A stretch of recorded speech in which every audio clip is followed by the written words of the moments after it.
Every day in the USA, people find themselves in court.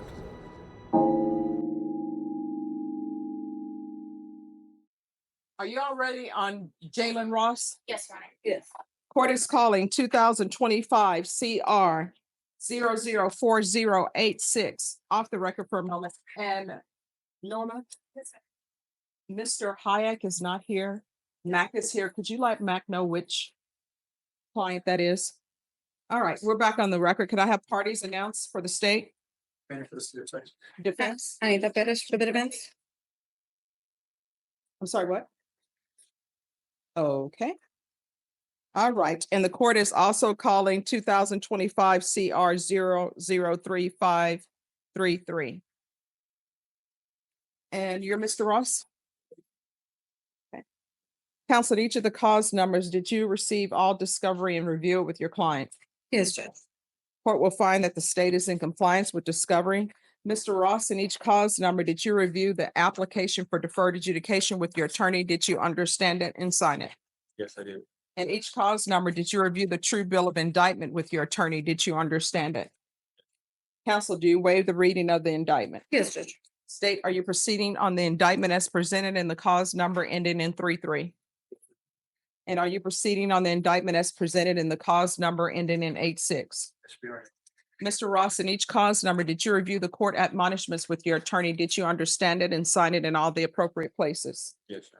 And cause number 2025 CR 003533, you're charged with assault, family, household, impeding breath or circulation. And in cause number 2025 CR 004086, you're charged with violation or bond or protective order 2 times or more within 12 months as a 3rd-degree felony. Range of punishment in each of those cause numbers is anywhere from 2 to 10 years in prison and up to $10,000 fine. If you have a plea bargain agreement with the state, the court does not have to follow your plea. If for any reason the court does not follow your plea and gives you more than you bargained for, the fact that you entered a plea will not be used against you and you will be allowed to withdraw your plea. Did you understand? Yes, I did. And each cause number, you have a right to jury trial, a right for you or your attorney to cross-examine and confront any witnesses the state would call, and the right to remain silent. By entering into these plea bargain agreements, you were giving up those rights. Did you intend to give up those rights and enter into a plea in each cause number? Yes, I did. In each cause number, did you understand that the court were to grant your application for deferred adjudication? If for any reason your deferred adjudication were revoked, the court could find you guilty and sentence you up to 10 years in the prison and up to a $10,000 fine? Yes. Counsel, in each cause number, did your, I'm sorry, I'm just seeing who's coming in. All right, in each cause number, has your client been able to provide you with any defenses? Yes, he has, In Judge. each cause number, do you believe he has a rational as well as a factual understanding of the charges against him? Yes, I believe he does. In each cause number, do you believe he's currently competent and was legally sane at the time of the offense? Yes, I believe so, as to both cases. Mr. Ross, in each cause number, has anyone threatened you, coerced you, or placed you in fear to get you to enter this plea? Anyone promised you anything other than the pleas? No, Your Honor. Are you satisfied with the way you've been represented? Yes. Are you a U.S. citizen? Yes. In each cause number, the court will find that the defendant has knowingly and voluntarily waived his right to jury trial. In each cause number, did you review the plea bargain page with your attorney? Did you understand it? In each cause number, punishment is to be assessed at 4 years in the prison. There's a $1,500 fine. State is silent on your application. The cases were run concurrently. There's to be no contact with the complainant. And in the cause number ending in 33, there's an affirmative finding of family violence. Did you understand with an affirmative finding of family violence, you're not allowed to own or possess any weapons or ammunition?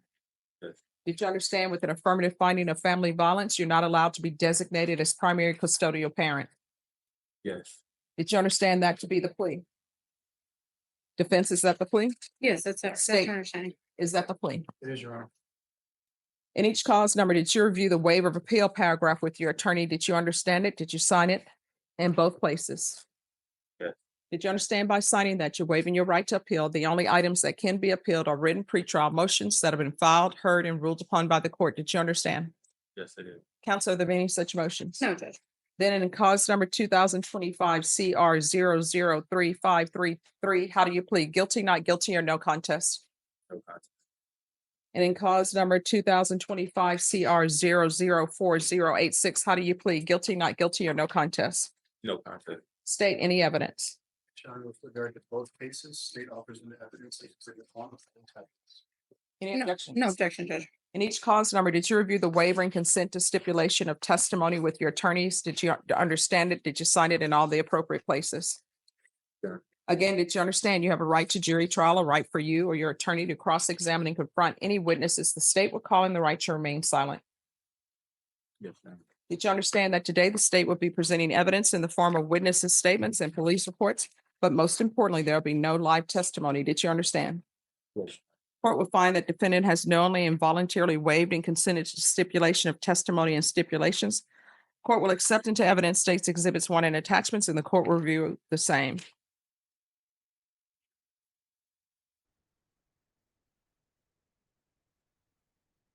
All right, so in the cause number, and maybe I don't see it, in cause number 86, I don't see the other dates. I don't see the December 6th, December 11th. What those dates are referring to, which I guess we could figure out how to put in the stipulations were, those were days that the defendant called the victim from jail. So those would be reported to jail. All right, so, And we've been provided with those, Judge. I'm sorry. We've been provided those. Well, are you stipulating that, because he pled no contest?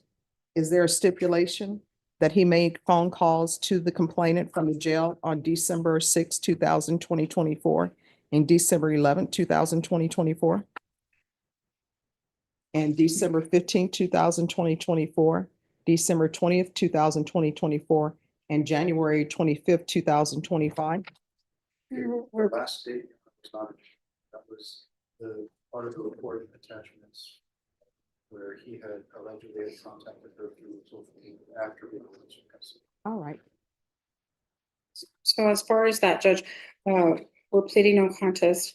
My client has no prior offenses. The Well, no, state no, no, can- no. Well, I'm no, trying but to see that- if there's, Trying to get there. I'm trying to get there. As to our application for, we are applying for deferred adjudication. And so because of that, I would not want him to make any stipulation. So that's why I asked him to plead no contest. Because if the court should grant him deferred, then well, here's the thing. I don't have that in the stipulations to prove the 2025 CR 004086. Now, if somebody wants to amend this and attach jail calls, they can attach it, but I don't have enough proof in here for these other dates. The only date that I have in the stipulated evidence is I have a date from January 5th for violation of protective order. But the other dates I don't have in here.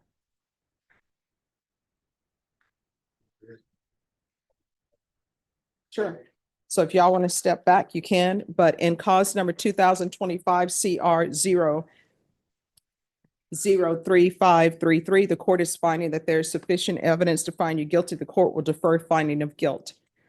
It takes about 8 weeks to 12 weeks for a PSI. If you would like to have him come back without a PSI, but just have time to call witnesses, you're more than welcome to do so. so I've conferred with my client, and I've also contacted family members, and my client wishes to waive PSI. And just have the court, and that was why we took a little bit of a recess, Judge, before we got on the bench, is just to confirm the criminal history. And so at this time, we're asking the court to waive PSI, and we proceed with sentencing today.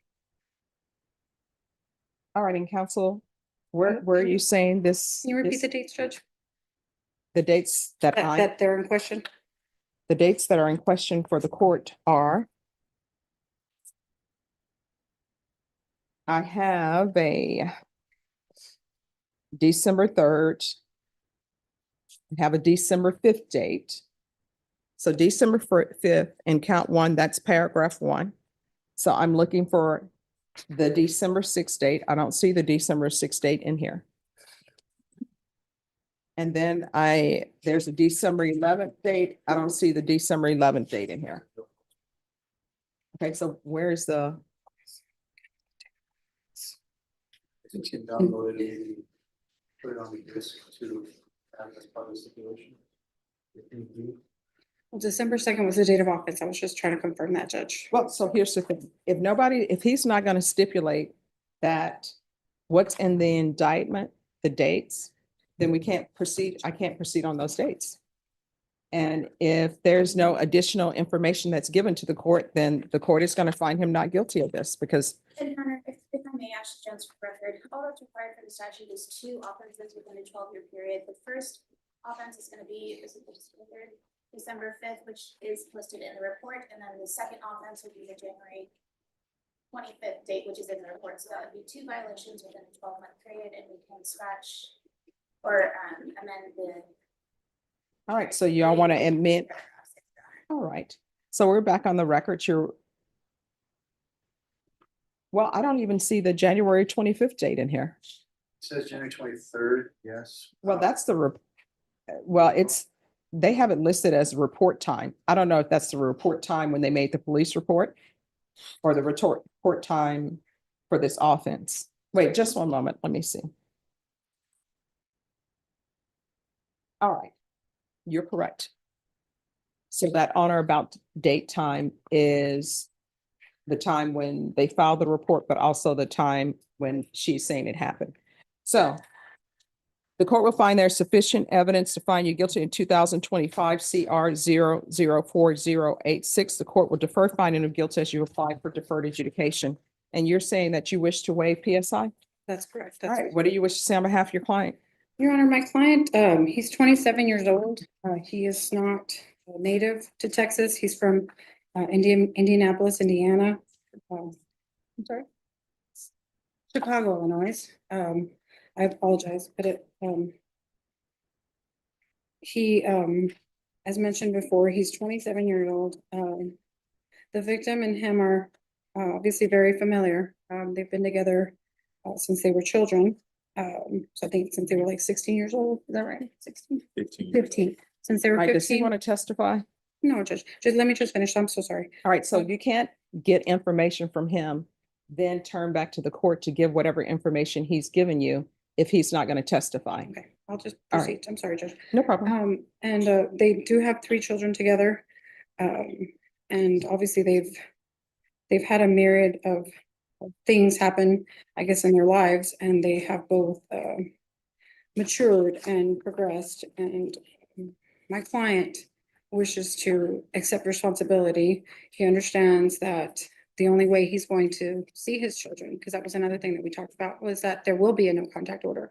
That is something that obviously he's vehemently opposed because he does have 3 children. And so I did advise him that this would be part of the plea agreement. And if he wants to hire a lawyer and, get some custody issues and orders in place so that they can go around that order, in order for him to be able to see his children, because obviously the state is not asking for a no contact order with the children. It would only be with the mother, the natural mother, which is the victim here.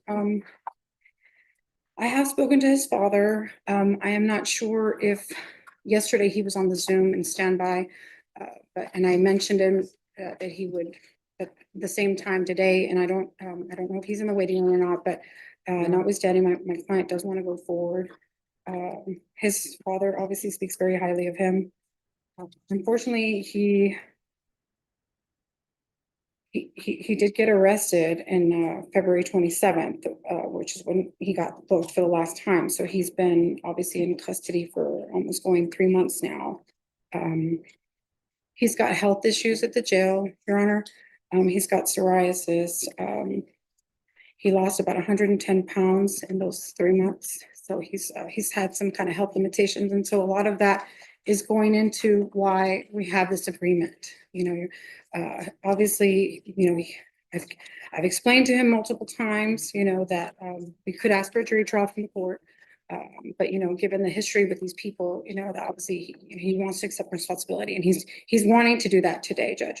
And with respects to just putting it on the record, I do want to state that we took a little bit of time going over the criminal history. There was a jury trial that happened in December of 2019 in Indianapolis, Indiana. So that's why I'm sorry, I was confused about the city, that there was an actual jury trial, and he was adjudicated not guilty with the same victim. There was also I want the court to take judicial notice of cause number 2025 CI 04103. There was an application for protective order that was made by the victim February 25th, 2025, and it was non-suited in April 17th of 2025. My understanding, and prosecutor wouldn't really talk to me too much with respects to the protective order, Ms. Colon, but she did confirm that it was non-suited due to her leaving the state. So the victim, Due to what? the witness leaving the state. Okay. So as we stand here today, we have, obviously my client hasn't had any contact with her since then. And then, but she has been in contact with the state, which obviously, you know, we know that that is for a fact, but obviously he's very concerned for his children. He wants to know their whereabouts. And he did meet with a recruiter, and I did speak to him on the phone. He would not come in for the PSI. His name is let me see, his name is Eggerson is his last name, Sergeant Eggerson, and I did call the number. Let me see, on Potranco Road, it's 11223 Potranco Road, and unfortunately, Mr. Ross was in the process of being recruited to the Army. And so obviously he understands that accepting responsibility for this charge, and should the court grant him deferred, he will not be able to possess a weapon while he's on deferred. But the hope, I guess, is that once he's completed the deferred, is that he'll be able to enlist at that time. So our agreement right now is 4 years. Now the court can give him probation, the court can sentence him, or the court can give him deferred, which I believe he's legally entitled to because he has no convictions. What do you mean he's entitled to deferred adjudication Okay, legally? well, I would ask the court to take that into consideration, that he has no legal convictions. Under any other ordinary circumstances, he has no prior offenses, Okay, no but, convictions.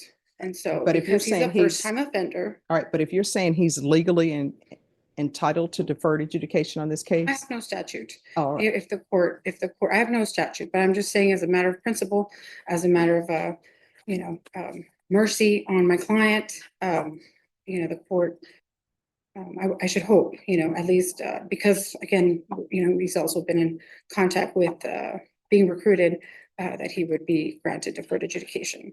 And, he wants to move on with his life. He wants to start probation. He understands that should the court grant him probation, he'll have to be here for 45 days, right? You understand? You understand it? And that if he wants his probation to be transferred to Indiana, it'll have to be transferred within that time frame. all right, so what I can And tell they'll you, have to accept the he's not a transfer. good candidate for probation. He's not? No, he's not. And let me just tell you why. Based upon everything that I've seen, there was a protective order in place, and you were calling the complainant from the Bexar County Jail. I mean, does he not understand what no contact means? No contact means no contact. And then we have this charge where you're choking her. So he's not a good candidate for probation. I'm not giving him probation. Well, In Judge, each cause number, I'm finding him guilty. I'm going to sentence him to 4 years in the prison, give him credit for any time served. There's a $1,500 fine, time and money to run concurrent. The cases are to run concurrently. There's to be no contact with the complainant and no contact with minors. And cause number ending and cause number 2025 CR 003533. There's an affirmative finding of family violence. Did you review the document entitled Trial Court Certification of Defendant's Rights to Appeal in each cause number? With your attorney, did you understand it? Because this is a plea bargain agreement, because I followed your plea bargain agreement, and because you waived your right to appeal, you do not have the court's permission to appeal. Because one of these cases carries an affirmative finding of family violence, and also because it's a felony conviction, you're not allowed to own or possess any weapons or ammunition. If you have a question over what a weapon or ammunition is, you'll need to speak to an attorney. Sorry, may I speak to my bad, please? Your attorney said that she did not want you to speak. The court has passed sentence. I didn't know that I couldn't. I thought I had the whole time to testify. I thought she would. I asked you if All you right, wanted so, a jury trial. They're gonna take you back. If Can I there's something please- else you all want to discuss, if you want to file a motion, you can file a motion and the court will hear that Please motion. speak on my behalf. Can I please speak on my I don't know what behalf? you- I just want to testify. I didn't. Patrick Washington,